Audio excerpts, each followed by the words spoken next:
안녕하세요. 가볍게 배우는 자동차 이야기 가배차입니다. 오늘은 배터리 얘기를 해볼 건데요. 아주 간단합니다. 영상이 길지도 않을 것이고, 배터리.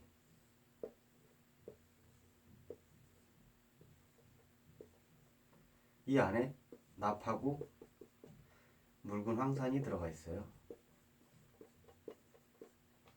화학작용을 일으켜서 이 안에서 전기가 나와요.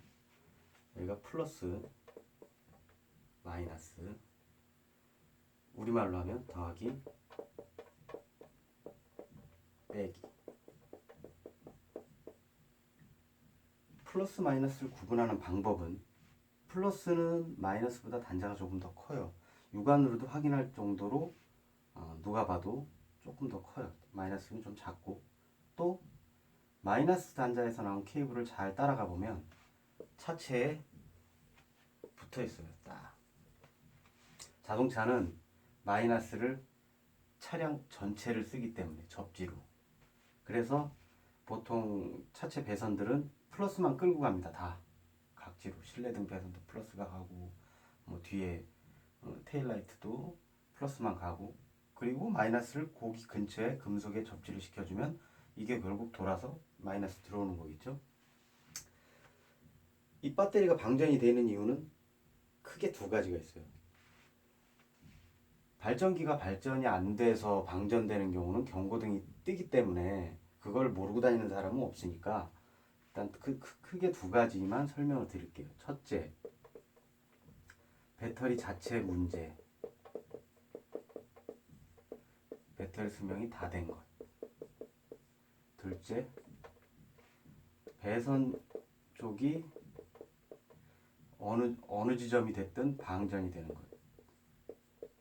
여기에 뭐 불박을 상시로 해놨다거나 뭐 실내등을 켜놓고 집에 들어갔다거나 이런 그 소모를 해서 방전이 되는 경우도 있습니다.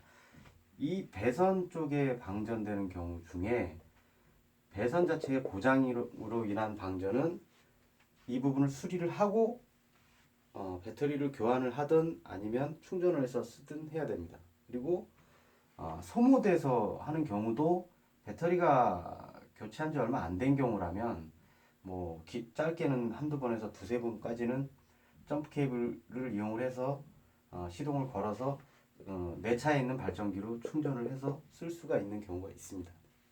그런데 그렇지 않고 이 배터리가 워낙에 손상이 큰 경우에는 배터리도 교체를 해야 되겠죠.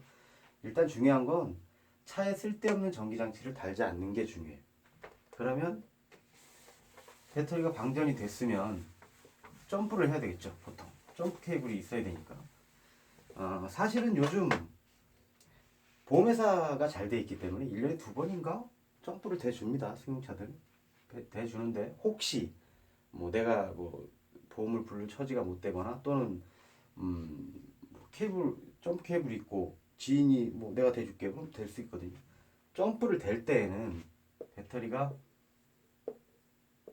이게 내 차예요. 점프 대주는 차가 또 있겠죠. 여기 플러스 마이너스 플러스 마이너스. 자, 이게 중요합니다. 배터리를 점프를 할 때는 병렬로 해야 되기 때문에 플러스는 플러스끼리, 마이너스는 마이너스끼리 가야 돼요.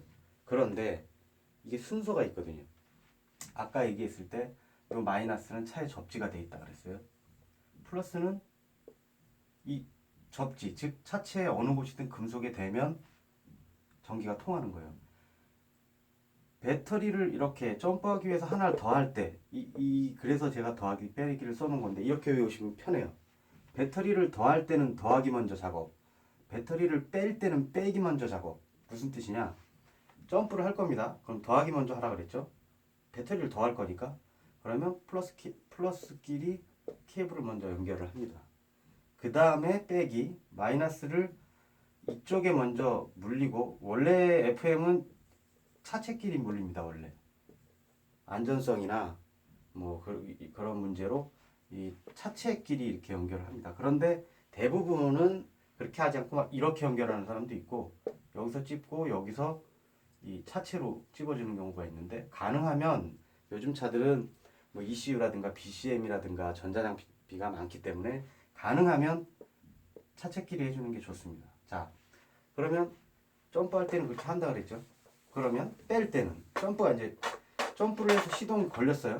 걸렸으면 걸리자마자 일단 제거를 해야 되겠죠. 그럼 이 배터리를 뺄 거잖아요. 그러면 빼기 먼저 마이너스 케이블 집게부터 제거를 해야 되겠죠. 이렇게 꼭 해야 되는 이유가 그렇지 않으면 이 접지를 먼저 연결을 해버리면 이 연결하다가 이 케이블이 어디 차체 어디 이렇게 스치기라도 하면 스파크 현상이 나기 때문에 그래서 이 순서가 사실 중요한 건데 이걸 외우는 게 사실 힘들거든요. 그래서 요것만 외우시면 됩니다. 배터리를 더할 땐 더하기 먼저, 뺄 때는 빼기 먼저.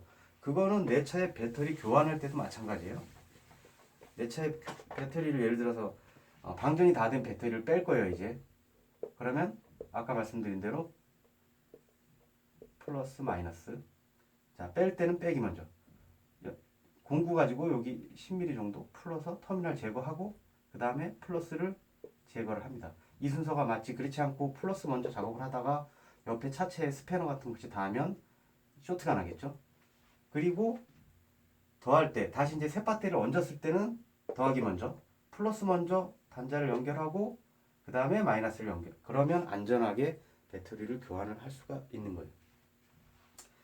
그냥 간단하죠? 별거 없죠? 그리고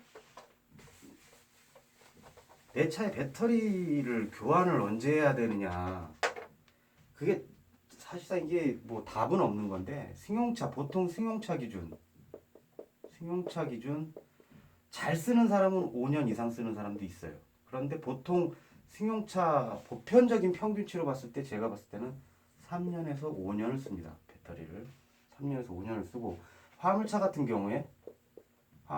경우에는 장거리, 이게 또 나눠집니다. 장거리, 그 다음에 그냥 단거리, 보통 시내발이라고 하는데 단거리, 장거리는 2년 또는 잘 쓰면 3년, 단거리는 승용차랑 마찬가지로 3년에서 5년은 못 쓰지만 아무튼 한 3, 4년은 쓰는 것 같아요. 이게 수명이에요.